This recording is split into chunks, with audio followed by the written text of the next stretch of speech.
Kalau kami 15-nya ngomong, Bang, kalau rapat. Tapi kenapa di 15 itu nggak ada presidennya? Yang mimpin rapat siapa?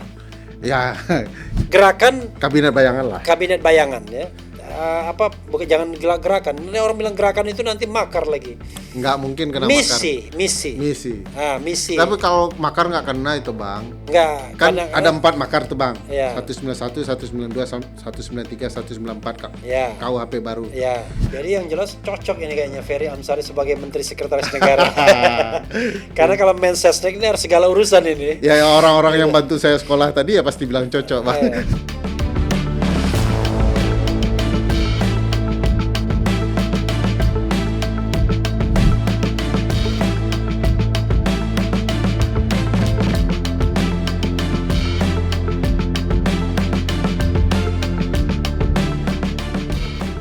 Assalamualaikum warahmatullahi wabarakatuh.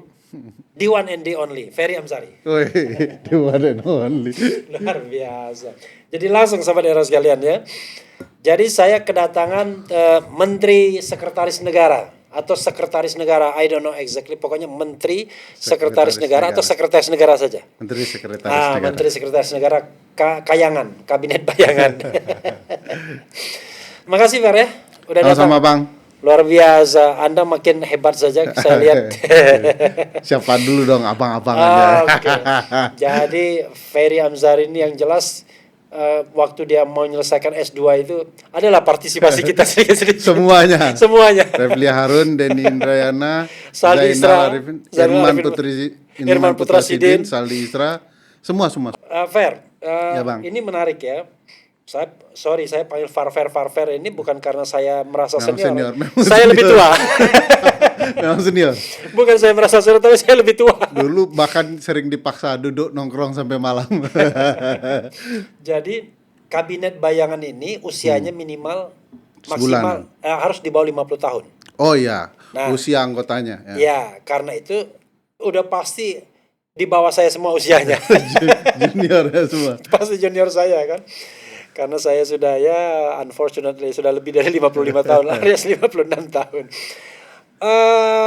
The first question, Fer ya, buat Anda, kok tiba-tiba kabinet bayangan dan tiba-tiba Menteri Sekretaris Negara, itu jalan ceritanya seperti apa? Kalau kabinet bayangan, sebagaimana juga Abang pahami, praktik politik ketatanegaraan kita tidak berjalan sesuai harapan, di mana bangunan parlemen tidak bekerja sebagaimana mestinya untuk menjadi alat kontrol eksekutif ya. Kita tidak melihat ada checks and balances yang baik. Bahkan kita heran, Bang, secara praktik kok ciri-cirinya mirip parlementer. Misalnya di hari awal pemerintahan Pak Presiden Prabowo Muncul tiba-tiba Wakil Ketua DPR menunggu calon-calon menteri di Rumah Kertanegara. ya. Padahal beliau adalah Wakil Ketua DPR. Walaupun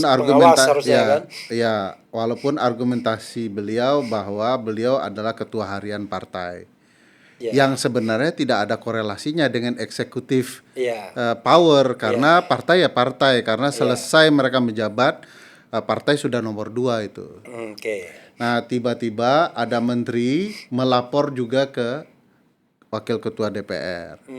Tiba-tiba DPR mendatangi presiden setelah pulang dari luar negeri melaporkan berbagai hal. Jadi ada percampuran proses politik ketatanegaraan antara parlementer dan presidensial. Nah, waktu itu kita kepikiran, seandainya kita punya kabinet bayangan. Kita itu siapa? Ya, teman-teman yang sedang ngumpul diskusi. Siapa aja? Ya, di antara 15 orang ini sekitar 2-3 orang. Basisnya berdiskusi. Terus saya nyeletuk, coba kita buat betulan kabinet bayangan. Sebagai representasi publik yang kecewa dengan tidak berjalannya checks and balances dalam sistem ketatanegaraan kita. Timbul perdebatan, itu kan sangat parlementer, Westminster betul begitu ya. Sangat UK, Australia dan lain-lain. Tapi begitu kita telusuri, tradisi ketatanegaraan itu kan selalu baru ya, Bang. Kita melihat banyak perkembangan, perubahan, bahkan dalam sistem campuran kuasi presidensial di Prancis, mereka punya dua-dua bang. Kabinet bayangan di dalam parlemen, kabinet bayangan formil. Oposisi. Ya, oposisi. Ya. Lalu ada kabinet bayangan versi publik, masyarakat. Oke. Di Hong Kong ada shadow budgeting bang dari publik untuk mengontrol budgeting yang dikerjakan oleh lembaga legislatif di sana. Jadi ada perkembangan ketatanegaraan baru yang menurut kami menarik. Dan dalam sistem ketatanegaraan kan nggak ada yang absolut bang, tidak ada yang pasti ya. Misalnya kalau kita lihat bahwa cirinya presidensial ini gitu ya, parlementer ini, itu kan pendapat para ahli saja bang. Di konstitusi nggak ada tuh barang. Nah oleh karena itu kita bisa menciptakan tradisi politik baru, di mana di dalam sistem presidensial kita ala-ala Prancis yang aroma campurannya kental. Kita kan juga begitu bang. Dari dulu rasa-rasa campuran itu selalu ada kan. Ya udah, ayo kita strategikan ini untuk dibuat menggalang dukungan publik terhadap kinerja-kinerja pemerintah yang kita anggap bermasalah. Niatnya sih bang mau jadi kawan tanding. Kenapa logika kawan tanding? Abang nih suka nih kalau pakai kawan tanding kan. Dengan Prof. Saldi suka nonton olahraga kan. Mitra. Karena kita merasa kalau di sepak bola sehebat apapun Messi tanpa ada lawan kawan tandingnya nggak keren dia, nggak kelihatan hebatnya. Nah kita berharap dengan menyusun kabinet bayangan dengan 15 orang ini timbul rasa persaingan di kabinet merah putih, menggagas hal-hal yang bisa menyenangkan hati publik luas. Jadi tidak sekedar menganggap publik ini orang yang didatangi menjelang pemilu, tapi betul-betul mengabdi untuk kepentingan publik. Kalau enggak, kami yang akan melakukannya. Kami akan memberikan contoh-contoh tertentu yang memastikan agenda pemerintahan itu bisa berjalan efektif dan efisien. Misalnya 15 orang bang, lawan 110 hingga 112 orang bang. Itu kebanyakan menurut kita. Kita menganalogikan, bayangkan kami rapat saja sewa gedung untuk perdana itu hanya dengan makanan 2 jutaan. Bayangkan rapat paripurna kabinet ya, itu berapa panganan yang harus disiapkan bang. Mobil uing-uing ya, tetot yang mengganggu layanan publik di mana-mana. Belum lagi tidak mungkin presiden akan memerintahkan ngomong 110 bang. Berapa jam itu kan, tidak efektif. Yang ada akhirnya presiden ngomong sendirian dan didengarkan oleh ratusan menteri-menteri.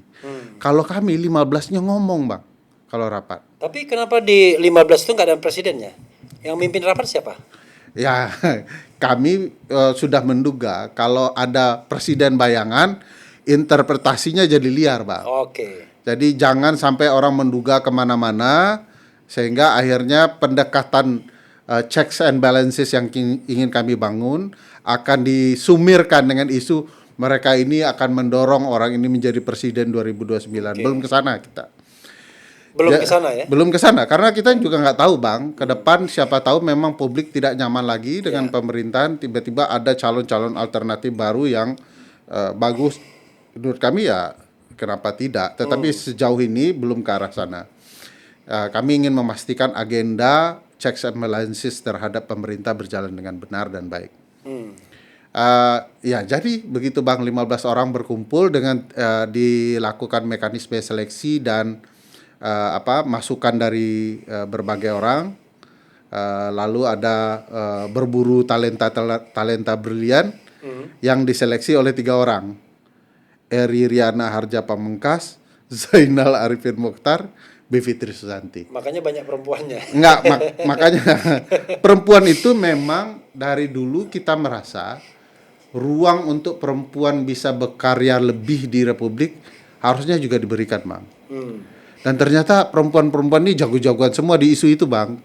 Jadi kebetulan kita ketemu orang-orang yang paling brilian di isu itu. Misal saya kasih contoh bang. Ada Menteri Pertahanan. Saya hitung dulu perempuannya. 1, 2, 3, 4, 5, 6. 6 dari 15. Ya, hampir 40% ya. Kuri Maharani. Dia Menteri Pertahanan karena kajian dan keilmuannya di economic defense, Bang. Oke. Kalau Abang tadi nyebut di awal the one and only, dia lebih tepat the one and only di Indonesia yang fokus ke economic defense. Oke. Dia dibutuhkan, bahkan Kementerian Pertahanan sering menggunakan keahliannya untuk mendapatkan gambaran soal economic defense. Oke. Jadi memang sangat layak. Lalu ada Nabila junior Abang di UGM. Ya. Nabila ini pendekatannya sebenarnya ke tenaga kerjaan, dan kami merasa dia cocok juga untuk isu layanan publik. Pelayanan dasar di sini. Ya, pelayanan Sosial dasar. dan layanan Menteri dasar. Sosial dan Layanan Dasar. Jadi seluruh layanan dasar akan fokus ke sana, tentu berkaitan juga dengan kesehatan, pendidikan, Bang. Lalu ada Mbak Irma, barusan Abang diskusi dengan Mbak Irma Hidayana, dosen di Amerika, fokus ke isu layanan kesehatan, dan dia jago di isu layanan kesehatan. Dia pendiri Lapor COVID-19 kemarin. Dia tahu problematika layanan kesehatan di Indonesia, detail-detailnya. Oke. Gitu. Jadi ada Ninis Khairunisa, Abang tahu Ninis Khairunisa, untuk isu kepemiluan dan demokrasi, dia salah satu garda terdepan masyarakat sipil. Tapi ini hak perempuan dan marginal nih. Ya, karena di pemilu, Bang, di data kita memang jumlah suara laki-laki terbanyak, tetapi yang paling banyak menggunakan hak suara perempuan. Oke. Tetapi hak-hak perempuan pula di dalam ruang demokrasi yang paling banyak dikebiri, gitu ya.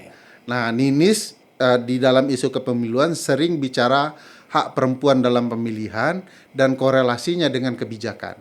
Makanya dia di isu itu. Ada Nenden, dia ahli urusan digital. Jadi kalau ada yang ngambil YouTube Abang, kontak aja Nenden, selesai dalam hitungan berapa jam itu. Oh gitu ya. Sangat ahli, dia fasih bicara soal perlindungan di dunia digital. Nah, siapa lagi? Ada Isnawati, Menteri Pertanian dan Pangan ya. Iya, kedaulatan pangan. Kedaulatan pangan.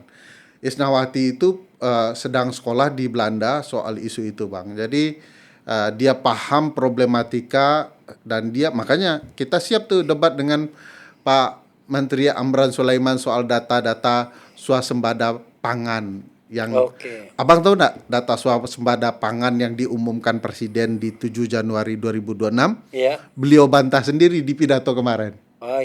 Katanya swasembada pangan artinya seluruh pangan, tapi beliau hanya bilang 8. Kenapa Abang tahu kenapa 8? Simbol.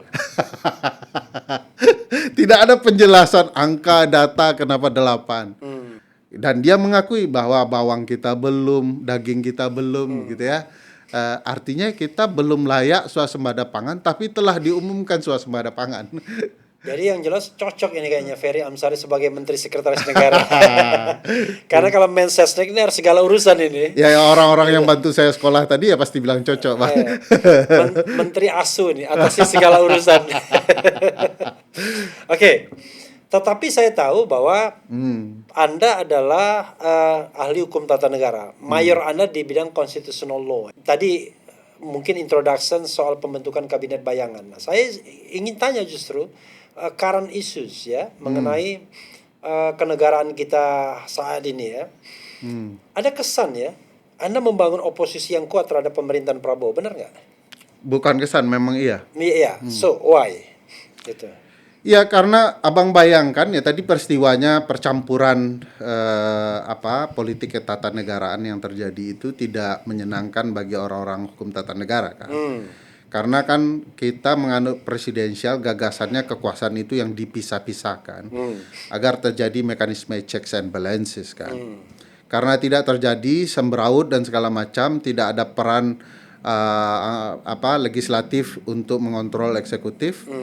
Ya kita mau membangun saja kekuatan politik agar kesepakatan tunggal yang membuat rumit ketatanegaraan kita ini bisa dilawan gitu ya. Nah ya memang kami serius untuk membangun oposisi itu, mengajak publik yang peduli dengan negara ini, dengan sistem politik ketatanegaraan kita yang baik, ya untuk ikut menjadi bagian. Bahkan kami mau menyandingkan, Bang. Selama ini publik resah dengan pajak yang begitu banyak, semua dipajakin, tetapi layanan publik buruk. Pendidikan, kesehatan, transportasi. Paradoks Indonesia itu. Paradoks Indonesia ya, cari bukunya Pak Prabowo. Faktanya kami mencoba menjadi kompetitor, ya. Tapi tidak dalam rangka melarang orang bayar pajak, bayar aja, karena itu kewajiban. Tapi kami akan membangun urunan, semacam pajak bayangan, ya. Urunan bersama publik, sukarela sifatnya, bukan bersifat memaksa seperti pajak di pasal 23A Undang-Undang Dasar itu. Lalu uang urunan itu kami targetkan untuk membangun fasilitas layanan publik yang tidak dijamah dan dijangkau oleh negara. Supaya negara dapat pembelajaran, kalau kita serius ngurus warga negara, ngurus negara, kita bisa kok. Kami aja uangnya yang sedikit dari urunan publik, bisa, kenapa Anda yang uangnya dari berbagai hal itu tidak mampu memberikan layanan publik kepada masyarakat. Jadi serius oposisinya, Bang. Oh, itu nanti ya saya membayangkan nggak gampang itu ya. Membangunnya mungkin gampang, tapi memelihara sustainability-nya itu ya nanti. Oke, tapi another issue ya. Saya perlu jelaskan itu, Bang. Oke, silakan. Kami tidak meminta urunan diserahkan ke rekening kami, tapi ke pihak ketiga yang sudah dipercaya publik untuk bekerja untuk urusan ini. Oke, mereka yang mengelola ya. Mereka yang akan mengelola. Mereka yang proven ya, sudah terbukti. Proven, dan juga menghindari kan diri kami dari sakwa sangka dan potensial penyimpangan. Kan sifatnya kan begitu ya, Bang. Kekuasaan yang terlalu berlebihan akan menyimpang. Oleh karena itu kami menjauhkan itu. Jadi sudah ada bangunan sistemnya, Bang. Oke. Tapi begini ya, apa sih sebenarnya kekecewaan Anda terhadap Presiden Prabowo? Saya sebagai orang hukum tata negara seperti Anda juga banyak kecewa. Cuma saya kan tidak dalam kerangka untuk membeberkan di sini karena saya hostnya. Karena itu tanggung jawab Anda. Coba Anda bedah satu-satu ya. Mulai dari pembentukan kabinet, kemudian jalannya kabinet, bagi-bagi kekuasaan, kemudian kompetisi di pemilu, apa-apa, whatever you can say. Ya, pertama kami sebenarnya sudah menduga, Bang. Bahwa pemerintahan ini akan berjalan sangat mengecewakan dari awal. Penjelasannya sederhana, pemilu yang curang akan menghasilkan pemerintahan yang bermasalah, kan gitu ya. Dan itu terbukti dari praktik yang terjadi. Misalnya baru kemudian memulai pemerintahan, seluruh partai hendak ditarik di dalam koalisi yang tunggal. Sehingga itu merusak berbagai mekanisme pengawasan gitu ya.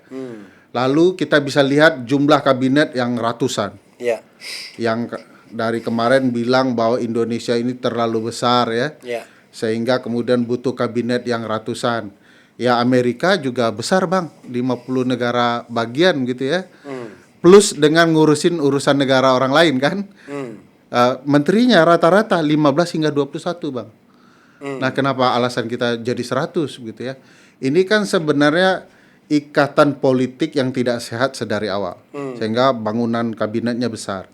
Makanya saya jelaskan di banyak tempat bahwa namanya saja sudah kabinet.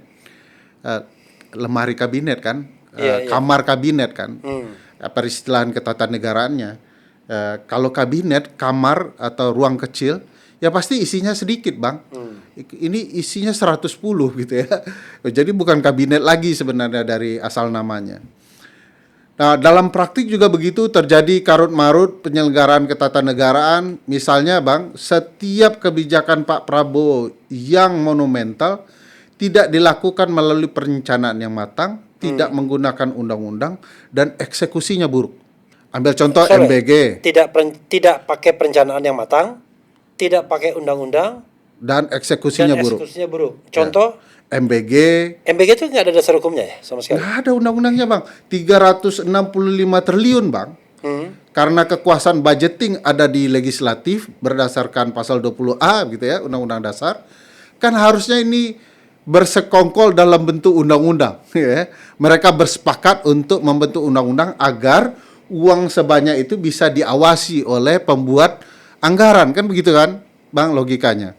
Itu tidak dilakukan oleh mereka. Jadi tidak ada undang-undangnya. Bagaimana model pertanggungjawabannya, Bang?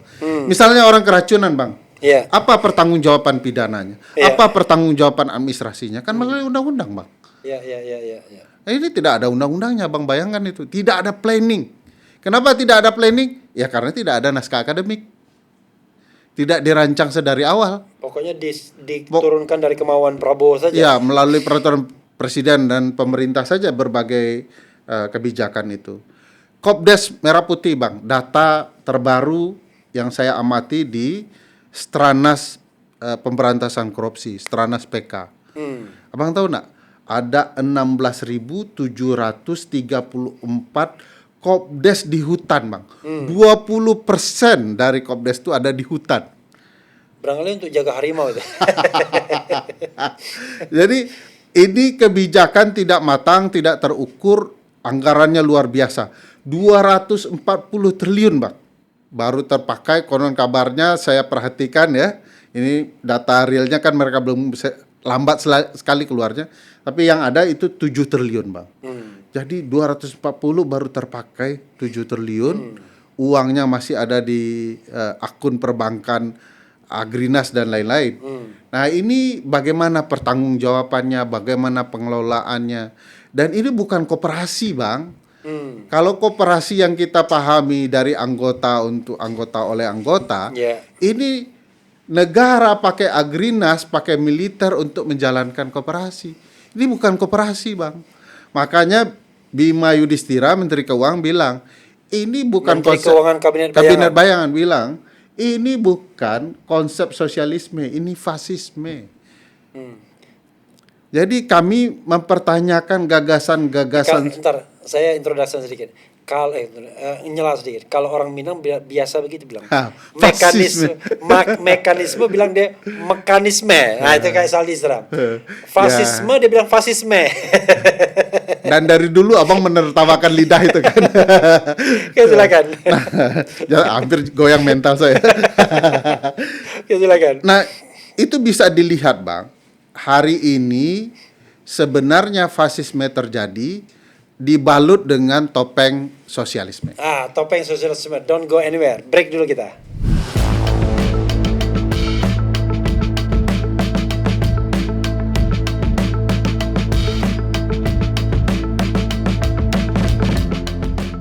Ya, kita lanjutkan ya. Fasisme bertopeng sosialisme itu apa maksudnya?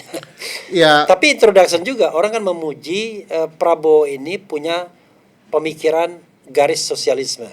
Bapaknya sosialisme. Bapaknya PSI kan. Temannya Bang Rocky misalnya sosialisme. Ya kan? Tapi kan beliau militer, jangan lupa itu. Oke, terus ya, go ahead. Ya, saya melihat ada arah ke sana, misalnya multifungsi TNI yang kemudian digalakkan dari era Presiden Joko Widodo dan dilanjutkan oleh Presiden Prabowo. Sementara yang digaungkan adalah cerita sosialisme, sama rasa, sama bla bla bla gitu ya. Tapi yang terjadi adalah penggunaan militer di berbagai ruang. BTP yang bertambah jumlahnya hingga jutaan gitu ya. Batalion teritorial pembangunan gitu ya. Lalu Kodam Korem yang ditambah meluas kemana-mana. Jadi kalau logika pertahanan nggak cocok tuh, Bang. Semakin modern kan harusnya semakin keluar kan. Makin di daerah-daerah ujung-ujung tanah air. Nah, ini makin ke dalam. Lalu proyek-proyek alih fungsi lahan, proyek-proyek food estate itu menggambarkan betapa fasisme sedang bekerja untuk mempertahankan kekuasaan. Fasisme? Ya, fasisme. Silakan. Ingat, lidah rendang itu tipis-tipis dengan lidah pempek, Bang. Fasisme gitu ya. Nah, ini satu-satunya host yang mengkomplain dari dulu ya. Itu berjalan, Bang. Dan kalau kita baca tesisnya Ziblatt ya, kita jadi tahu bahwa selalu awal mula fasisme itu masuk dari ruang-ruang demokrasi. Misalnya upaya Hitler gitu ya, dia kan menang dari pemilu dulu, Bang. Lalu menggunakan dalil sebagai dicintai publik untuk kemudian menggerakkan fasisme itu. Ya. Mussolini Ya. juga dari menang pemilu. Dan kita bisa lihat Bang, kalau diperhatikan pidato dua orang ini Bang, Mussolini, Hitler, itu mirip dengan gaya pidato Presiden Prabowo. Oh, cinta tanah air, oh, saya rela mati demi bangsa ini. Padahal yang mati keracunan rakyat begitu ya. Jadi jargon-jargon kecintaan berlebihan kepada tanah air tanpa implementasi kepada publik kecil, menurut saya itu jargonnya fasisme. Dan kemudian kita bisa lihat ya, dia dibumbui dengan cerita sosialisme itu, bahwa seolah-olah ya upaya ini adalah untuk kepentingan publik sebesar-besarnya kemakmuran rakyat. Tesisnya kan selalu digunakan pasal 33, anti kapitalisme. Padahal siapa yang kapitalisme, Bang? Bukankah pemilik modal salah satu terbesar di Republik ini adalah Presiden Prabowo sendiri? Kemarin saya dengar logika Bang Rocky Gerung ya, yang mengatakan bahwa kalau ke bandara ada puluhan jet pribadi, semua mau kabur ke luar negeri. Itu pernyataan aneh dan dangkal, Bang. Kalau alat ukur kapitalisme itu adalah jet pribadi, jangan-jangan Pak Prabowo juga punya jet pribadi. Salah satu orang kaya. Kalau itu alat ukur jet pribadi ada di bandara untuk kabur ke luar negeri, orang semua jet pribadi itu di bandara kan, Bang. Jadi logika ini menurut saya hanya sekedar ingin membumbui ya gagasan fasisme yang sedang berjalan dengan dalil sosialisme. Nah, ini sebenarnya manipulatif bagi publik. Selalu dikatakan MBG dan koperasi ada di dalam Undang-Undang Dasar. Memang letter leh tidak ada, tapi gagasan itu memang tumbuh. Tapi koperasi yang digagas dengan nama Kopdes ini bukan koperasi, Bang. Ini bukan gagasan yang diceritakan oleh ibu bapak bangsa kita ketika menyusun Undang-Undang Dasar maupun di dalam perubahan Undang-Undang Dasar. Tidak ada gagasannya militer masuk mengurus koperasi. Kayaknya Anda harus saya sandingkan dengan orang-orang yang saat ini berdiri pada side pemerintah ya. Iya, boleh, Bang. Sekali-sekali mungkin dengan Sahkan dan Nenggolan mungkin. Sangat senang saya akan melakukan itu, Bang. Gitu ya. Nanti saya coba kita sandingkan di sini kan menarik sekali kan. Bang Rocky sekalian, Bang Rocky yang menyampaikan. Atau Rocky Gerung gitu ya. Jadi enak nih. Saya berusaha untuk netral ya. Karena di meja ini saya pernah ngundang menteri-menteri, wakil menteri, Lemhanas. Tapi sendiri-sendiri, kalau berdua kan itu side jadinya. Nah, kan Abang kan bilang begitu, Abang bertanya, padahal sebenarnya Abang lebih tahu dari saya. Kalau pakai konteks keagamaan itu, Jibril itu pernah datang ke Rasulullah tuh, pegang beradu lututnya, lalu bertanya ke Nabi. Jawaban Nabi, yang bertanya jauh lebih tahu daripada yang ditanya. Saya tanya Abang balik. Emang begitu cerita pasal 33 di naskah kemerdekaan dan naskah perubahan? Soal gagasan ekonomi kerakyatan yang diceritakan Bang Rocky dan pemerintah saat ini. Saya nggak mau jawab. Tanyakan kepada Hatta, ya kan? Ya pasti enggak lah. Ya kan. Lalu kemudian kalau tidak kita bisa bertemu Hatta dalam mimpi, tanyakan kepada Sri Edi Suasono. Masih ada. Paling sebagai murid ideologisnya kan, murid ideologisnya. Masih ada. Masih. Dan menantu kan masih ada. Iya, masih. Saya pikir itu bukan gagasannya, nggak akan mungkin militer Agrinas ya menyusun itu. Dan kita tahu kemarin misalnya ada teman-teman yang mengurus Koperasi Merah Putih, Mas Suroto, yang mengatakan bahwa ya ini semua anggota Koperasi Merah Putih adalah rakyat. Gimana logikanya? Karena rakyat semua bayar pajak. Kalau logika itu dipakai, Bang, BUMN dan Antara, bahkan pemerintah tuh koperasi tuh, Bang. Jadi logikanya nggak sehat. Sekali lagi bagi saya ini sedang menghalalkan fasisme untuk dengan cara-cara tertentu melalui topeng-topeng sosialisme yang ada. Wah, ini saya lebih bersemangat nih. Saya mungkin akan menjadi fasilitator public discourse. Oh ya, oke. Jadi public discourse untuk masalah bangsa ini. Kita mulai dari macam-macam gitu. Silakan Anda berdiri, berpidato soal MBG. Apa yang Anda ingin? Wah, menarik. Oke. Saya bahkan pernah menantang Menteri Pertanian, Bang, Oke. untuk swasembada pangan. Ya. Karena logika saya sebagai orang hukum tata negara Ya. tidak matching dengan apa yang terjadi. Apa logika hukum tata negara, Bang?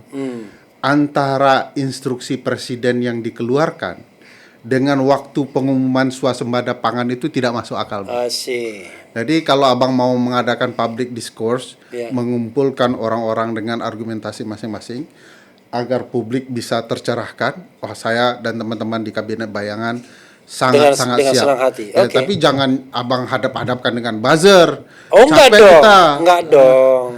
Masa Saya tidak akan menghadapkan Anda dengan Andi Azwan. yang bisa berdialektika, bisa. Iya dong. Ya, Kan oke, kelasnya kan harus Kodari, Ya, harus ayo. Budiman Sujatmiko, ya kan? Itu bagus juga tuh, Bang, kalau ada papan tulis kita bisa terangkan titik-titik aneh Oh ya, dalam berbagai hal. boleh. Kan ini kan tergantung permintaan kan, bisa ada slide projector nanti kan. Saya boleh logikan sederhana soal Oke. kebijakan negara di swasembada pangan, Bang. Kenapa akhirnya kami bertanya soal kebijakan negara? Target 2025, Bang, ketika masih Pak Jokowi menjadi presiden dan Menteri Pertaniannya masih Pak Andi, itu 4 tahun. Andi Amran Sulaiman. Ya, Andi Amran Sulaiman jadi Menteri Pertanian di era Pak Presiden Jokowi terakhir. Ya. Dari 2025 4 tahun tuh 2029. Sekarang Menteri Pertanian siapa sih? Andi Amran Sulaiman itu Masih kan? sama orangnya. Oke. Target yang sama juga dibebankan oleh Pak Presiden Prabowo ketika melantik Pak Jokowi 2024, dia targetkan 5 tahun. 2025 dilantik Pak Andi Amran lagi, ditargetkan 4 tahun, yaitu 2029. Sama, Pak, persis targetnya. Tapi tiba-tiba Pak Prabowo menurut Pak Andi sendiri, Ya. di dalam satu podcast dikatakan tiba-tiba berubah dari 4 tahun jadi 3 tahun dalam sebuah pidato. Pak Andi terkejut katanya, lalu menghadap presiden. Hebatnya dari 3 tahun jadi 1 tahun. Nah, 1 tahun ketika kami hitung, Bang, dengan instruksi presiden yang ada, ketika dilantik itu Februari, Juni, Juli keluar instruksi presiden. Hitungan kita 2, Bang, instruksi presiden. 2 instruksi itu bicara soal ekosistem dan struktur untuk percepatan swasembada pangan. Juni Juli itu, Bang. Diumumkan 7 Januari 2026 swasembada pangan. Berarti kurang dari setahun, Bang. Apa teknologinya, Bang? Sesuatu yang ditargetkan 4 tahun, kurang dari setahun jadi swasembada pangan. Seluruh pangan itu swasembada. Istilah swasembada pangan di Undang-Undang Pangan tidak ada. Teknologi ABS itu. Asal Bapak. Ya, kalau logika ya mungkin ada wangsit, Bang. Iya. Nah, itu tabrakan dengan logika ketatanegaraan kalau dihitung kebijakan, tindakan administrasi ketatanegaraan yang dikeluarkan presiden. Jadi jelaskan, kan nggak bisa kita ditantang. Ferry Amsari itu dia tidak pintar, kata Pak Menteri. Ayo datang ke sawah. Emang saya datang ke sawah, data terlihat, Bang. Sawah mana yang panen, berapa jumlahnya, di mana lokasinya, itu yang kami sebut data. Dan itu tidak sampai hari ini tidak berani kemudian disampaikan oleh Menteri Pertanian. Jadi logika pemerintah sekarang ya begitu, Bang.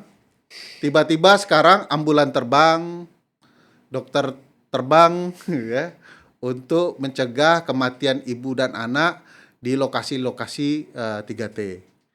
Nah, itu kapan gagasannya? Jangan-jangan begitu dipidatokan teringat lalu disampaikan. Oke. Kita bicara hal yang substantif ya, soal kultur politik dan soal leadership, ya kan? Menurut Anda permasalahan Indonesia ini, kita frankly speaking, di leadernya atau di menterinya? Di kedua-duanya. Kedua-duanya. Ya. Oke, kalau kedua-duanya kita harus fokus kepada leadernya, pemimpinnya, atau presidennya. Kan apa masalah di Prabowo? Jadi saya ingat nih, karena bicara dengan Bang Refli harus teoretik sedikit. Ada buku kenamaan soal kekuasaan presiden. selalu ditulis oleh the dengkot sistem presidensial di dunia, namanya Richard E. Neustadt. Neustadt mendalilkan satu penjelasan apa itu kekuasaan presiden. Kekuasaan presiden adalah kekuasaan mempersuasi orang banyak. Presidential power is the power to persuade. Okay. Jadi kemampuan orang mempersuasi itu tentu dengan kemampuan otak yang baik, penjelasan yang bagus, motivasi yang sehat. Ya. Saya tidak melihat semua itu ada di Presiden Prabowo. Tadi apa unsurnya? Satu, motivasi yang sehat. Ya, kemampuan berpikir yang sehat. Kemampuan berpikir yang sehat. Ya, kemampuan berkomunikasi yang sehat. Lalu kemudian implementasi yang sehat. Tidak ada di presiden satu pun. What's wrong with our president? Kalau disebut sudah tua, iya. Kalau lemah di dalam pengetahuan bernegara, iya. Saya ambil contoh kemampuan bernegara, Bang. Kan kita sepakat pidato kenegaraan 17 Agustus dilangsungkan 16 Agustus. Yeah. Beliau sudah 2 kali memindahkan dalam 2 tahun. 1 tahun yang lalu 15 Agustus, tahun ini 14 Agustus. Sebagai orang tata negara pasti kita terganggu kan, Bang? Yeah. Di titik itu bagaimana mungkin kepala negara dan kepala pemerintahan tidak paham aspek ketatanegaraan yang sangat penting ini. Oh, dulu kan memperjuangkan, Abang berapa kali nulis soal itu kan, menggabungkan pidato kenegaraan kan, Prof. Saldi, Uceng, Denny Indrayana, saya pikir pernah menuliskan soal itu. Mubazir kalau DPR dan DPD pidato terpisah kan, digabungkan. Semua sepakat 16 Agustus dan itu jadi tradisi ketatanegaraan kita. Presiden nggak melakukannya, mengabaikannya. Kedua, kalau kita lihat cara menyampaikan presiden buruk sekali. Di pidato kemarin misalnya, Bang, ada presiden ngomong ke anak 10 tahun, diumumkan di ruang pidato ketatanegaraan resmi, ruang sidang MPR. Berapa usiamu? 10 tahun. Ya udah, berarti kau 10 tahun lagi pacaran. Kalau ada kepala pemerintahan yang punya kesadaran aspek ketatanegaraan tentu tidak akan menyampaikan hal-hal seperti itu di depan publik. Bayangkan pendekatan implementatifnya juga buruk. Pengupas bawang diupah 700.000. Dia tidak paham permasalahan yang ada. Tapi berpidato di ketatanegaraan kita. Jadi kalau bicara leadership sangat buruk. Jadi leadership yang buruk ini jangan ditutup-tutupi bahwa ini gagasannya baik, ini sosialisme. Anda di sekeliling Prabowo wajib hukumnya mengkritik, menyadarkan presiden bahwa ada nilai-nilai yang harus dia hormati, yaitu aspek konstitusionalisme yang menjadi pagar dalam melaksanakan negara. Ada 2 hal. Itu pengaruh lingkungan sekitar atau memang dari dalam dirinya? Ya kedua-duanya bagi saya, Bang. Kedua-duanya. Kalau dia punya lalu kelemahan, jalan keluarnya? Kalau ke sana tujuannya. Kalau dia punya kelemahan, dia akan bisa diperbaiki dengan penambahan-penambahan, perbaikan-perbaikan dari orang-orang di sekitarnya. Orang-orang di sekitarnya juga masalah, Bang. Perayaan ulang tahun RI di ruangannya dibuat bermewah-mewahan seperti bioskop dan segala macam. Sejak kapan sih, Bang, sekretaris kabinet menjadi sentral kekuasaan yang ada? Nggak pernah itu, Bang. Lapis setelah Mensesnek itu, Bang. Ini kan eselon 2 ya, kalau nggak salah. Ya sekitar itulah, Bang. Saya tuh bingung, tinggian eselon 1 atau eselon 2 ya? Bang, coba agak bingung sejak masa pemerintahan ini ya. Tapi ya semua menteri menghadap beliau ini. Namanya saja sudah sekretaris kabinet, Bang. Urusannya melayani kabinet. Yeah. Kami di 15 orang itu ada 1 orang sekretaris kabinet bayangan. Tugasnya betul-betul melayani, mengatur administrasi, memastikan kampanye, melakukan pendekatan program. Itu tugasnya, melayani kabinet. Memang harus pintar juga orangnya, harus berkualitas juga. Tapi dia tugasnya melayani kabinet. KSP baru melayani presiden, Bang. Dari nomenklatur saja sudah terbalik-balik kita bernegara. Jadi orang di sekelilingnya punya masalah, presidennya juga masalah. Kalau Abang tanya mana aspek yang paling penting, ya di diri leadershipnya yang bermasalah. Seorang leader kan harusnya baik, Bang. Ada satu isu yang dari awal saya raise ya kan. Ini yang berbahaya-bahaya nih mulai. Agak ngeri-ngeri sedap sebenarnya. Kan pelanggaran undang-undang yang dibiarkan misalnya. Kan dari awal pengangkatan Mayor Teddy bermasalah sesungguhnya. Melanggar undang-undang TNI ya. Iya. Ya. Anda kok nggak kritik Bang. Kritik ya? Saya yang heboh dengan teman-teman terus. Ya. Itu kelihatan bernegara kita disesuaikan dengan kepentingan pribadi, Bang. Abang bayangkan sejak hari pertama dia sudah melanggar undang-undang TNI. Karena di dalam undang-undang TNI tidak ada pengecualian bagi jabatan sipil yang diisi militer untuk Seskap.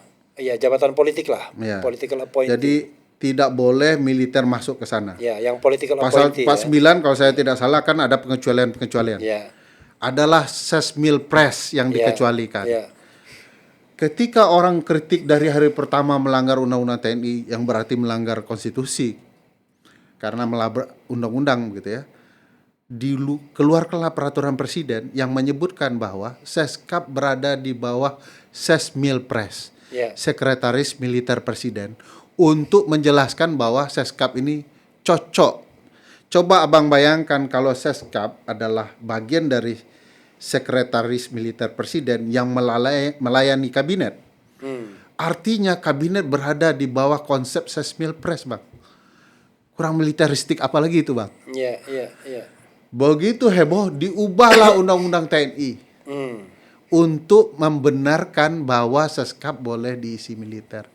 Ini praktik ketatanegaraan apa, Bang? Kalau tidak sekarang masuk sekretariat negara. Masuk. Gara-gara dianggap eselon 2, eselon 1 di sekretariat kabinet tuh bingung dia mau ngapain lagi. Akhirnya dia non job gitu. Nggak tahu dapat job lain yang lain nggak dia. Nah, itu problematika bagaimana prosesnya karut-marut dan bermasalah. Oke, kita lanjutkan, don't go anywhere ya. Makin panas ini.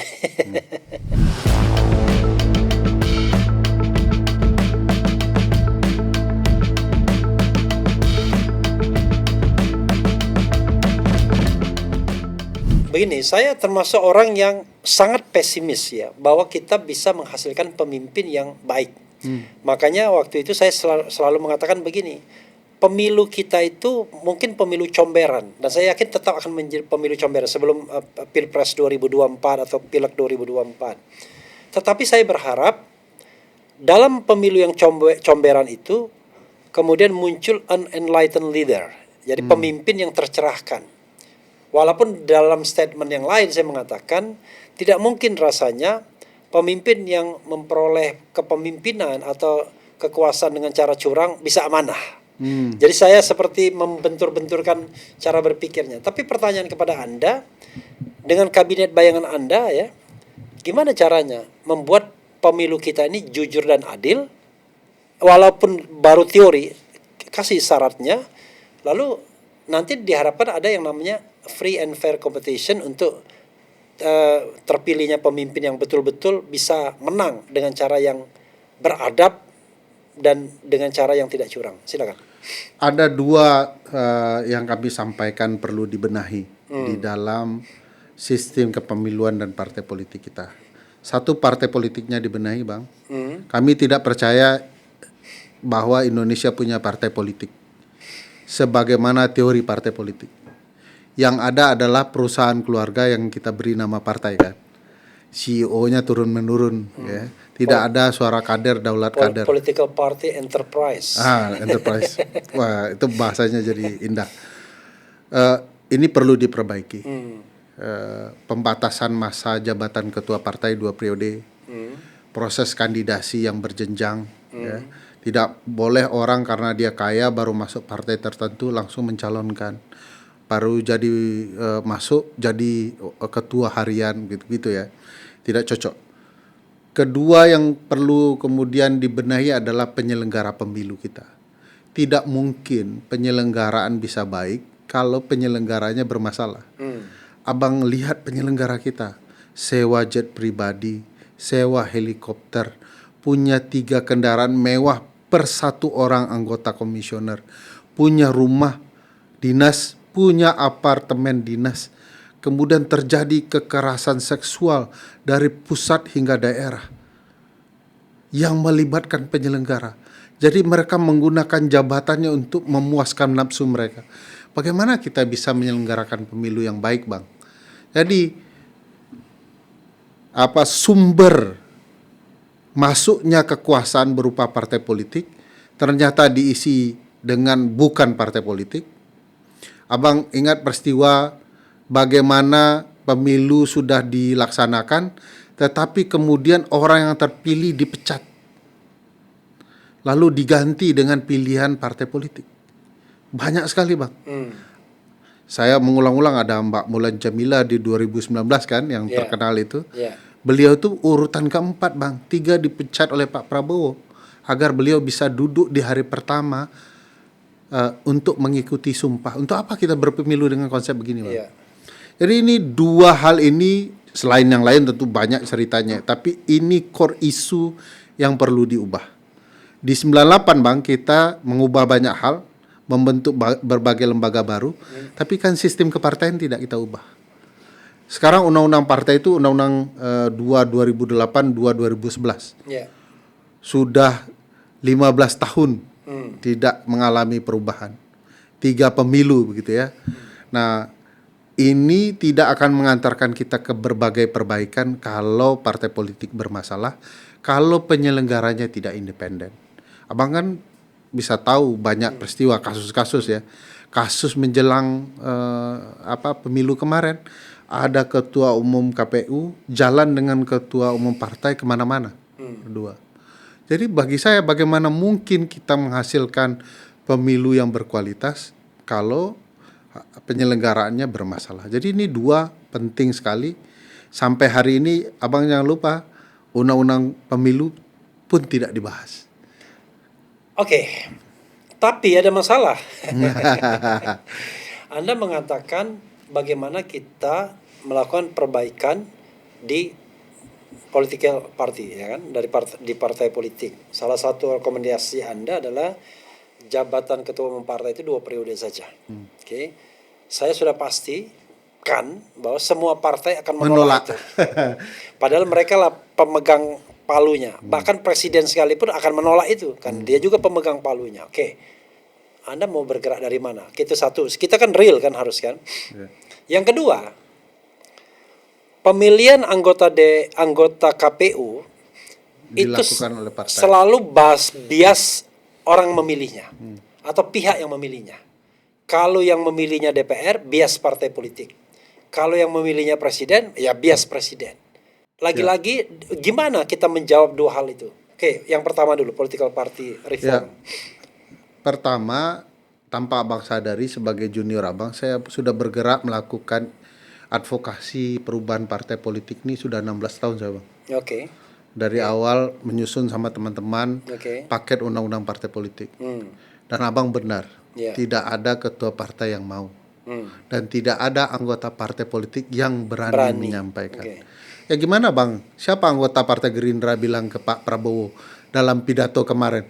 Hadir PDIP diwakili oleh Mbak Puan, hadir ketua ini, dan Partai Gerindra saya sendiri. Sekonyol itu kita bernegara, Bang. Sudah ngurus negara susah, ngurus partai lagi. Jadi mereka tidak akan mungkin ada yang berani datang ke mereka, sudahlah Pak, biar kami yang ngurus partai. Nah, bagaimana ini bisa diubah sebagaimana gagasan teman-teman tidak akan pernah bisa terjadi kecuali perubahan besar. Kalau cuman membahas di parlemen tidak mungkin. Jeruk memakan jeruk tidak mungkin. Ya, bagi kita semua itu rapat tikus gitu ya. Begitu tahu solusinya, siapa yang akan memberikan kalung di leher kucing, bubar tuh rapat tikus ya. Jadi ini butuh ruang kesepakatan nasional, desakan nasional untuk merubah pemain. Kalau pemain tidak mungkin akan mengatur.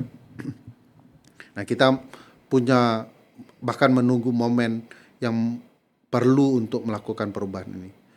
Kedua, soal apa tadi? Penyelenggara pemilu. Kan gini Bang, semua saya punya paradoks begini. Ada dibutuhkan 3 tas sebagai calon penyelenggara pemilu. 1 adalah netralitas, 2 kapasitas, ya kan? 3 integritas. Atau kalau dibalik 1 integritas, kapasitas, netralitas, ya 3 ya. Tapi insya Allah kalau Anda memenuhi 3-tiganya pasti Anda nggak terpilih. Semakin Anda punya integritas, Anda nggak akan terpilih. Punya netralitas, Anda nggak terpilih. Pengalaman pribadi. Punya kapasitas, makin nggak terpilih lagi. Pengalaman pribadi. Oke, silakan. Abang bisa bayangkan ada anggota penyelenggara pemilu tidak ikut ujian tertulis tapi terpilih. Saking buruknya mekanisme seleksi mereka. Ada orang memalsukan profilnya dan disampaikan kepada tim seleksi tetap dipilih. Saking bermasalahnya proses itu. Nah, kemarin mereka berencana mau menambah dari 7 anggota jadi 9. Jadi supaya partai-partai dapat semua, partai besar dapat 2, kurang lebih begitu ya.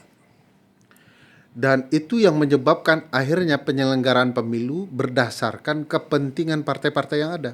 Karena KPU itu adalah representasi partai-partai rupanya. Nah, konsep komisioner dengan jumlah sesuai dengan partai untuk merepresentasikan partai ini tidak akan pernah berhasil. Kalaupun mereka tidak mengalami perubahan, komitmennya Bang untuk penyelenggara pemilu adalah penyelenggara pemilu tunggal atau jumlah terbatas. Sehingga partai-partai nggak bisa mengirimkan perwakilannya, akhirnya dipilih orang yang independen. Jadi tunggal itu saya lihat pernah di Inggris tuh waktu saya di Inggris. Ada beberapa negara di Australia juga begitu. Tunggal, tapi dia ASN. Cuma ASN mereka udah biasa independen. Ya tentu kita bisa ubah. Dan kalau memang tunggal atau jumlah terbatas 3 misalnya gitu ya, itu akan punya kecenderungan mereka akan pilih penyelenggara yang independen agar pertarungan adil. Kalau jumlahnya banyak, dia akan menempatkan orangnya. Nah, saya kepikiran tuh, nggak kebayang penyelenggaraan kita akan jauh baik kalau komisionernya Hadar Nafis Gumai, Refli Harun, plus ditambah adik-adik mereka berdua, gitu ya. Itu bakal keren. Tapi beranikah partai? Nggak akan berani tanpa desakan publik. Nah, ini kembali kepada pemilik daulat sih Bang. Karena kebaikan-kebaikan model-model bagus seperti ini kan sudah diatur dalam banyak teori tata negara kan Bang. Tapi kalau politiknya nggak sehat, semua nggak akan dipakai Bang. Iya kan sekarang ini yang namanya lembaga-lembaga independen itu adalah cara untuk menampung teman-teman dari satu organisasi kan? Ini sensitif nih. Iya kan? Iya betul. Sehingga nggak mungkin. Justru yang pengen diperbanyak kan. Hari ini dia di KPU, besok di Bawaslu, besok di mana KY. Muternya orang-orang. Coba Anda lihat track record orang-orang itu, muter aja kan di situ. Kan sudah jadi rahasia umum kita. Iya. Seluruh alumni organisasi ekstra kampus dapat jatah. Iya. Jatah itu akan diwariskan untuk penyelenggara pemilu tingkat daerah. Jadi ada yang anggota M gitu ya, ada anggota N, ada anggota H, ada anggota I, semua diganti-gantikan. Dan jumlahnya diatur sedemikian rupa sesuai dengan kepentingan partai politik. Di partai politik itu kan kekanda-kanda ayundanya juga. Jadi inilah perusak pemilu kita, tapi kita tidak mau mengakui. Seolah-olah ini praktik yang wajar, padahal ini praktik tidak sehat dalam penyelenggaraan pemilu kita, Bang. Tetapi mentalitas seperti itu mereka pelihara sebagai cara untuk hidup, bagi-bagi kue pembangunan. Makanya, Bang, ini nggak akan bisa diperbaiki kalau tidak ada gerakan bersama untuk memperbaiki ini. bagaimana mungkin mereka bisa sadar karena ini jatah pekerjaan ya? Tapi kalau Anda misalnya mau melibatkan civil society, ya mereka bagian dari civil society yang anggotanya banyak, Ya. yang gerakannya jauh lebih jelas misalnya. Ya let's say misalnya organisasi keagamaan yang besar yang selalu ada jatah dalam penyelenggaraan pemilu kan? Iya, saya punya keyakinan tidak semua orang di organisasi itu bermasalah. Oke. Tetapi tidak semua pula mereka mau bergerak. Ini masalah besarnya. Kalau kita sadar satu hal yang bermasalah, kalau kita tidak perbaiki, ya kita rasakanlah dampaknya. Jadi kalau ada satu kampung sadar bahwa ada maling begitu di kampung itu, tapi semua menonton sampai suatu waktu maling itu akan menjarah rumahnya, baru dia akan menyesal untuk tidak terlibat. Nah, ini kurang apa lagi kerusakan di Indonesia ini? Bumi dirusak, udara dirusak, air dirusak, lembaga negara dirusak, segala fasilitas negara dirusak. Pertanyaannya adalah bahkan media sosial pun bisa dikontrol, apalagi yang namanya media mainstream. Dan sekarang ini mudah sekali, aktivis pun mudah sekali dibeli. Kalau istilah Denny Indrayana, profesor, dibeli, dibully, dihilangkan nyawanya. Gitu. Ya, ini kan tantangan ya Bang. Saya tidak bilang kita harus berani karena saya juga penakut. Iya. Tetapi keberanian akan muncul kalau kebersamaan ada. Makanya saya dekat-dekat dengan orang-orang ini juga kan, yang punya daya nalar dan keinginan untuk memperbaiki banyak hal. Jadi ya mulai sekarang ya bersama-sama, kalau enggak ya maling-maling akan menyantroni kita. Jadi perlu kekuatan bersama kan. Coba Anda pidatukan itu, imbauan itu. Kan penting juga nih, Anda ke kamera lalu kemudian Anda minta kepada rakyat, kepada siapapun untuk mendukung sebuah gerakan, misalnya gerakan Kabinet bayangan lah. kabinet bayangan ya. Bukan, jangan gila gerakan. Ini orang bilang gerakan itu nanti makar lagi. Nggak mungkin kena makar. Misi. Misi. Tapi kalau makar nggak kena itu Bang. Nggak. Kan ada 4 makar tuh Bang. Ya. 191, 192, 193, 194 Ya. KUHP baru. Ya. Satu anslah menyerang fisik presiden. Ferry Amsari dan Refli Harun nggak mungkin menyerang fisik presiden. Kopassus itu Bang. Kita yang patah-patah itu Bang. Kedua, mengubah struktur pemerintahan. Nggak mungkin juga. Nggak mungkin. Kabinet bayangan kan bukan merubah juga struktur di sana kan. Ketiga, merusak sebagian atau seluruh wilayah atau bekerja sama dengan asing untuk kepentingan mengambil wilayah itu. Nggak mungkin juga. Ini lebih cocok negara Konoha nih Bang. Karena 18 kali pesawat tempur asing masuk wilayah kita tuh. Orang yang membiarkan ini harusnya makar nih. Keempat, bersenjata Bang. Nggak punya senjata kita. Jadi makar nggak mungkin. Untungnya MK sekarang sudah menghapuskan pasal tukang ngadu.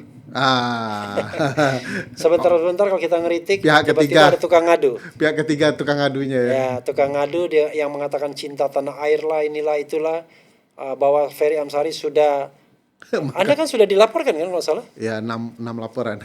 6 laporan ya? Sudah pernah diperiksa belum? Sudah. Satu kali. Satu kali. Itu laporannya apa? Atas masalah apa? Tidak jadi pasal makar tapi pasal penghasutan. 160. Kalau di sekarang 246. Iya, 246. Ya kalau yang begitu kan nggak kena juga, itu kan delik material. Karena kan siapa yang dihasut? Iya. Nah, apa yang dia lakukan? Peristiwa yang terhasut itu apa? Gitu iya, kan delik material. Betul. Ya tapi kan namanya uji mental Bang. Oke, silakan tadi Anda berpidato depan rakyat Indonesia. Para penonton channel Keren Cadas Bang Refli Harun, mudah-mudahan segera profesor karena butuh Republik. Semoga teman-teman dukung semua kabinet bayangan sebagai suatu gerakan alternatif politik kerakyatan dan memastikan pemerintah bisa bekerja sebaik-baiknya. Kalau kemudian tidak mampu bekerja sebaik-baiknya, maka rakyatlah yang bekerja untuk memastikan kedaulatannya bisa tegak dan dimenangkan. Mudah-mudahan Indonesia berubah dalam waktu dekat dan Indonesia semakin baik. Saksikan, stay tune di channel Keren Cadas Refli Harun. Kier.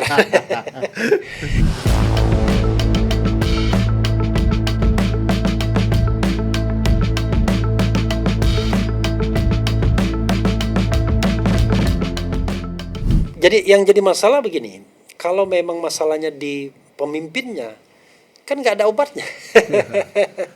Ya. kecuali. Ya kan sistem politik kita bilang begini Bang, pemimpin yang dianggap bermasalah, gagal mewujudkan apa yang dia janji-janjikan kepada publik, harus ada mekanisme pembandingnya kan. Sehingga di pemilu berikutnya publik punya pilihan alternatif.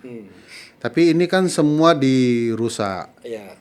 Nah kami punya keyakinan Bang, karena itu di film Dirty Food 2, O3, Otak, Otot, Ongkos, kami menyatakan sudah rilis tuh ya? Udah lama rilis Bang. Oke. Saya nggak mengikutin. Kan Dirty Vote pertama bicara soal kecurangan pemilu 2024. Kami sudah menebak bahwa Prabowo menang tapi dengan berbagai kecurangan yang melibatkan Presiden Joko Widodo. Ya salah satunya ya kecurangan di MK, kecurangan yang melibatkan KPU dan segala macamnya. Lalu orang mengatakan ini ngapain nih orang-orang 3 hari menjelang hari H pemilu ngasih tahu bahwa pemilu ini curang. Kami tidak ingin publik tidak mengetahui sesuatu yang kami ketahui. Dan kami sudah yakin Prabowo pasti menang. Bahkan 1 putaran penjelasan kami kan. Nah, jadi sudah tahu dan ingin ngasih tahu bahwa ini penuh kecurangan. Tapi dengan berbagai argumentasi ya 3 hari itu nggak cocok untuk beritahu. Sebenarnya kan film ini nggak sengaja hasil penelitian saya dan teman-teman oleh Mas Dandi, kita jadikan film loh. Lalu dikembangkan dengan memasukkan ide Bang Uceng, Mbak Bivitri dan teman-teman yang lain. Jadilah film. Nah, kami juga menebak dari berbagai plot kebijakan yang ada, ini akan dijadikan mesin kecurangan 2029. Dibuatlah film itu yang judulnya O3 itu. Apa ototnya undang-undangnya belum dikerjakan, otaknya belum dikerjakan yaitu undang-undang pemilu. Ototnya menggunakan aparat hijau dan coklat gitu ya. Ongkosnya melibatkan pengusaha-pengusaha hitam gitu ya. Ini jadi paket rangkaian untuk membuat curang pemilu 2029. Kami sampaikan di sana. Jadi kami sudah menceritakan 4 tahun sebelum hari H, seluruh proyek ini akan berujung kepada kecurangan pemilu. Nah, karena sistem kita tidak cukup memadai untuk publik punya calon alternatif, yang sebenarnya sistem sedang tidak bekerja ke arah yang diinginkan konstitusi. Kan orang harus ketika dia menjabat, dia dipaksa oleh konstitusi, sistem konstitusional yang ada untuk bekerja sebaik-baiknya kepada publik. Tapi begitu sistem itu dirusak, dia nggak perlu khawatir publik lagi. Semua sudah dimainkan gitu ya. Nah karena itu kita tidak punya mekanisme yang konstitusional yang baik ya untuk membiarkan praktik ini berjalan serusak-rusaknya. Harus ada upaya khusus memperbaikinya. Maka kita bentuklah kabinet bayangan. Kita kerjasama dengan berbagai mahasiswa untuk membangun kesadaran publik. Kita ajak diskusi, kita keliling ke berbagai daerah untuk membahas problematika ketatanegaraan yang ada. Tapi sekali lagi, kalau ini tidak diperbaiki sama-sama, ini sia-sia Bang. Ini tidak akan kemana-mana. Ini akan membuat kita menjadi negara bermasalah berikutnya setelah Myanmar dan lain-lain. Kalau kita menggunakan pendekatan yang mutakhir ya, orang seperti Anda ini pasti akan dikejar oleh buzzer, kan gitu ya. Oh ya. Dan pasti akan dikatakan Ferry Amsari itu orang yang kecewa. Ya. 2 kali dipecat sebagai komisaris, kira-kira kayak begitu ya. Refli Harun. Harun. Selalu begitu kan? Saya kan nggak pernah komisaris. Bukan, maksud saya selalu dicari kelemahan begitu kan. Ini Denny Indrayana itu orang yang 2 kali gagal, ya kan. Pertama menjadi calon gubernur, sehingga dia punya dendam, punya itu.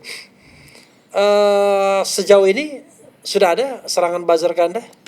Iya, buzzer yang kemudian kalau dia profiling saya juga dia sebenarnya argumentasinya mereka dilebih-lebihkan saja. Misalnya saya anak abah gitu ya. Iya. Eh, Wajar ini. kecewa. Kecewa. Masih rasa sakit hati karena kalah pemilu gitu. Biasanya kan begitu ya, profilingnya. Iya, kalau dia cermat sih sebenarnya Bang, kami sudah dari awal mengatakan bahwa Prabowo menang jauh sebelum hari H kan. Iya. Dengan cara curang. Kalau kami ingin ya menempel kekuasaan, sudah dari awal kita tidak akan keluarkan film, tidak kasih tahu bahwa siapa yang menang gitu ya. Biasanya kan kalau orang punya kepentingan politik kepada kelompok tertentu yang merapat kepada yang menang kan, kita tidak melakukan itu. Kalau bicara Anies, ya harus diakui kita bertemu dengan berbagai kelompok yang akan mengalami kecurangan ya. Kita ketemu dengan kelompok Anies, ketemu dengan kelompok Ganjar, bahkan kasih bahan hati-hati ya, ini harus Anda persiapkan segala macam. Tapi kami tidak pernah betul-betul menjadi tim, tidak pernah betul-betul menempelkan diri kepada figur-figur tersebut. Karena di titik tertentu malah secara taktik Bang, tidak sehat juga bagi mereka ngajak kami. Bagi kami tidak sehat juga bersama mereka. Itu sebabnya kelompok yang kalah walaupun menawarkan kami bertiga jadi ahli di MK, kami tidak terima Bang. Kami hanya mau datang ke MK kalau Hakim Konstitusi memintanya. Dan unfortunately tidak. Tidak. Padahal banyak sekali ingin kami jelaskan. Jadi kalau tudingan seperti itu kami ya biarkan saja, karena yang ngomong juga buzzer tanpa alasan. Kita baik pun menjelaskan dianggap tidak baik oleh mereka, jadi tidak mengkhawatirkan. Tudingan itu ya bagi saya terima saja Bang. Misalnya ASN saya kan Bang. Iya. Diserang. Masih ASN Bang. Digaji oleh negara tapi mengkritik Pak Prabowo. Saya itu kan mengkritik pemerintah gitu ya. Tugas kalau mereka kan nggak detail itu Bang. Ngambil pasal di undang-undang ASN tuh harus patuh kepada pemerintah, taat gitu ya. Mereka lupa ayat satunya Bang. Iya. Taat dan patuh kepada konstitusi itu Bang. Di antara pemerintah di nomor berapa itu Bang? Nomor satunya ke konstitusi dulu. Jadi apa yang saya lakukan ini adalah bagian dari kesadaran warga negara untuk taat dan patuh kepada konstitusi. Jadi saya abaikan aja itu Bang. Tapi biasanya yang begini gimana lagi kalau bukan dosen ya? Yang orang yang punya pengetahuan. Iya. Maksudnya kita rely on siapa? Kan kalau nggak dosen, aktivis biasanya yang mau melakukan kerja ini kan? Tradisi itu baik dan sekaligus buruk Bang. Ya. Baik karena basis argumentasi kritik dibangun dengan pendekatan akademik. Ya. Buruk, gerakan publik Indonesia itu bergantung kepada aktivis dan dosen aja. Iya, memang. Nah, harusnya ini kan gerakan bersama, Bang. Kalau kita berharap kelas menengah dan pengusaha ya susah. Biasanya mereka tuh bisik-bisik. Tapi sekarang mereka baru sadar kan? Karena banyaknya Patriot Bond, Merah Putih Bond, James Bond dan bond-bond yang lain itu kan. Oke, ada lagi yang ingin Anda share sebelum saya minta Anda melakukan a closing statement gitu ya. Ya, bagi banyak orang ini pekerjaan yang rumit sebenarnya. Saya akui ini pekerjaan rumit.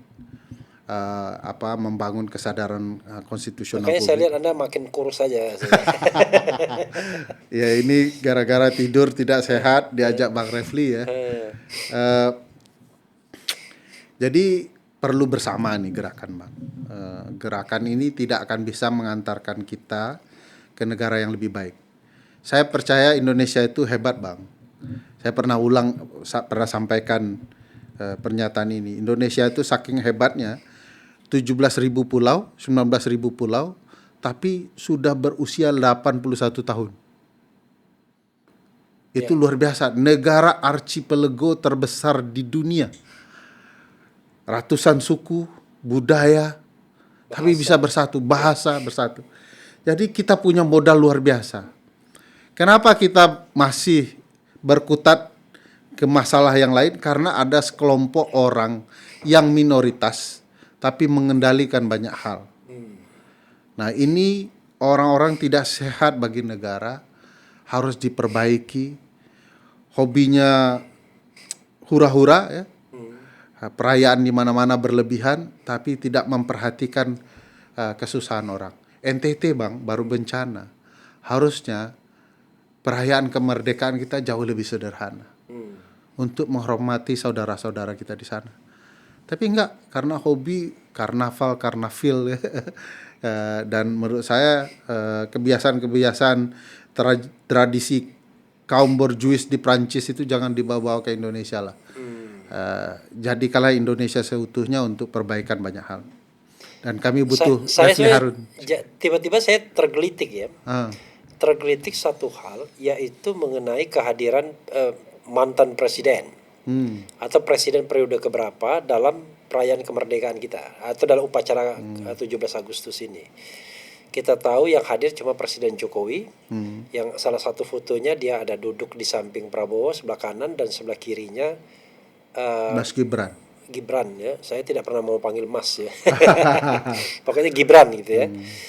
Kemudian SBY tidak datang, Megawati tidak datang. Ini analisis saya, datang dan tidaknya itu bukan digantungkan pada adanya kesibukan lain. Tidak mungkin ada satu kesibukan yang lebih hebat dibandingkan undangan presiden untuk perayaan 17 Agustus. Ya. Apapun, biasanya bisa pasti ditunda. Sakit pun datang. Iya, kemungkinan tidak datang itu karena back and forth utusan masing-masing yang kemudian tidak menemukan titik temu. Jokowi bermasalah dengan Megawati, Megawati bermasalah dengan SBY, dan mungkin juga SBY sudah melihat Jokowi masalah, kita nggak tahu juga. Tapi yang jelas yang datang cuma Jokowi saja. Pernah Anda melihat mereka datang semua pada perayaan pertama tahun lalu? Kayaknya enggak juga ya? Enggak semua. Oke. Nah, apa yang bisa Anda lihat dari praktik ketatanegaraan dengan seperti ini? Ya mau pakai analisis politiknya juga boleh. Iya, biasanya karena ini perayaan ketatanegaraan ya,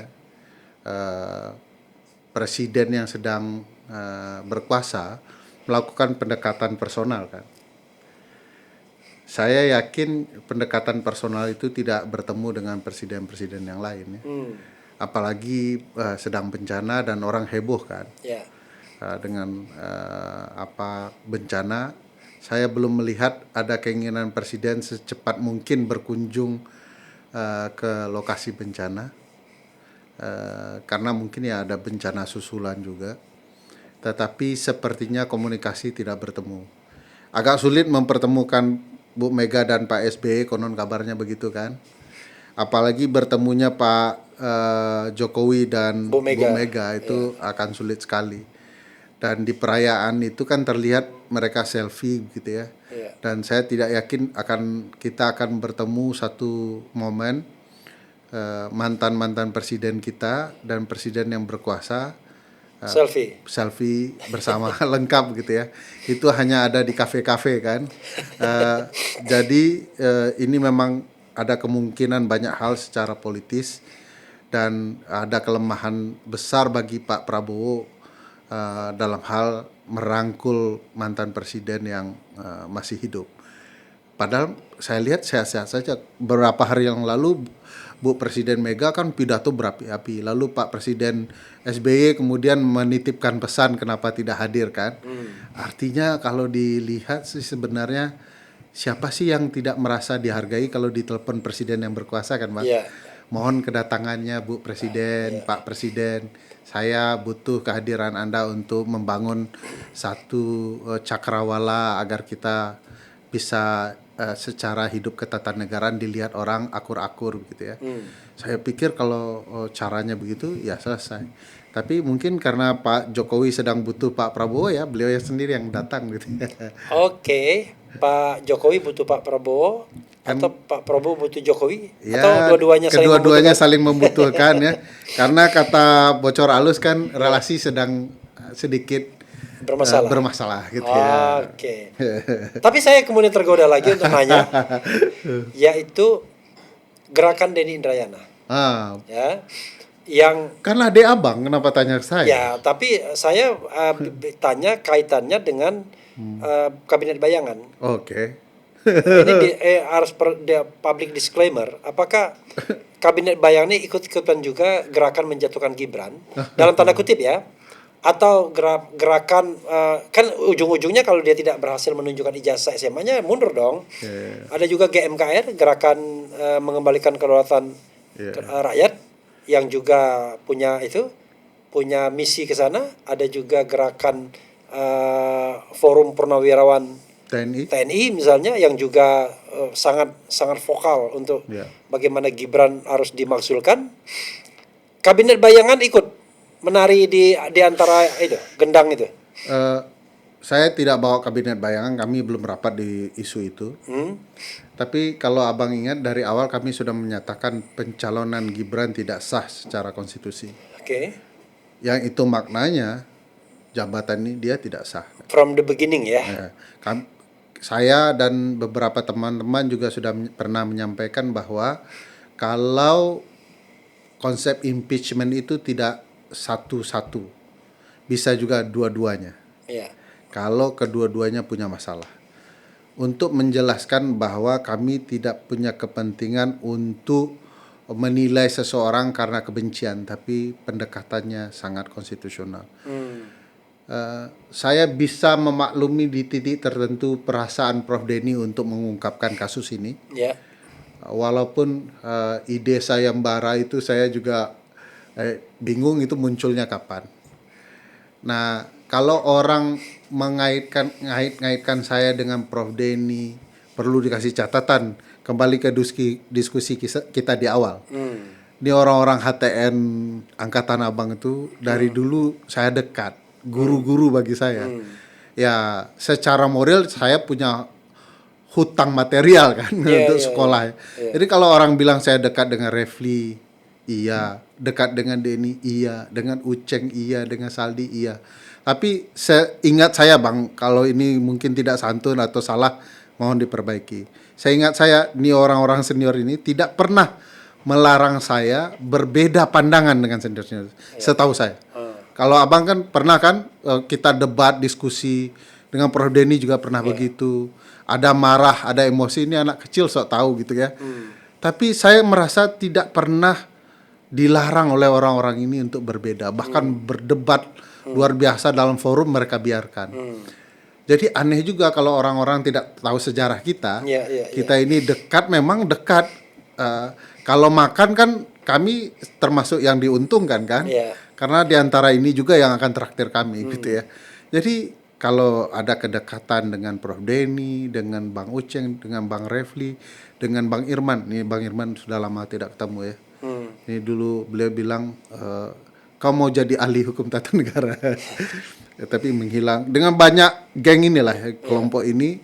Jadi kalau ada orang mengait-ngaitkan saya dengan Refli Harun, dengan Prof. Denny, dengan Zainal Arifin Mokhtar, ya mereka harus cross check dulu berbagai tahun pertemuan. Nah, kalau dalam perbincangan dengan Prof. Denny soal yang tadi, ya saya juga bahas soal konsep impeachmentnya, soal keanehan peristiwanya, dengan bangunan argumentasinya. Walaupun saya tidak terlalu cocok dengan praktik sayembara yang mirip kerajaan itu ya. Tetapi itulah khas advokasinya Prof. Denny. Substansinya setuju, tapi model advokasinya saya merasa unik. Tapi dan efektif. Aneh. Efektif sekali, tiba-tiba orang membicarakan itu lagi kan. Oke, closing statement. Problematika di ketatanegaraan kita banyak. Sayangnya tidak banyak orang punya kesadaran berkonstitusi. Hari ini negara malah membangun rezim militeristik plus buzzer ya. Buzzer-buzzer yang serampangan membangun cakrawala publik dan dikelola dan dibiayai oleh negara sejak era Presiden Joko Widodo dengan perpresnya. Dan hari ini buzzer-buzzer itu yang merepresentasikan negara, seolah-olah mereka punya ruang dan hak mengisi pendidikan publik di ruang-ruang publik yang ada. di ruang televisi, ruang YouTube yang merepresentasikan negara. Harusnya negara sendiri yang maju ke depan untuk membenahi ini. Kalau negara tidak mau berperan, yuk kita sama-sama berperan untuk mengawal Republik. Tidak sekedar di YouTube-nya, channelnya Refli Harun Keren Cadas, tapi di seluruh platform, bahkan ikut turun ke jalan jika diperlukan. Oke, ya sobat era sekalian, itu tadi dengan Ferry Amsari, Menteri Sekretaris Negara Bayangan. Itu lidahnya sangat Amerika, Ferry Amsari. Mudah-mudahan perbincangan ini bermanfaat. Wassalamualaikum warahmatullahi wabarakatuh. Keren Cadas, dia. Oh enggak, dipukul lagi nih. Oh enggak lah.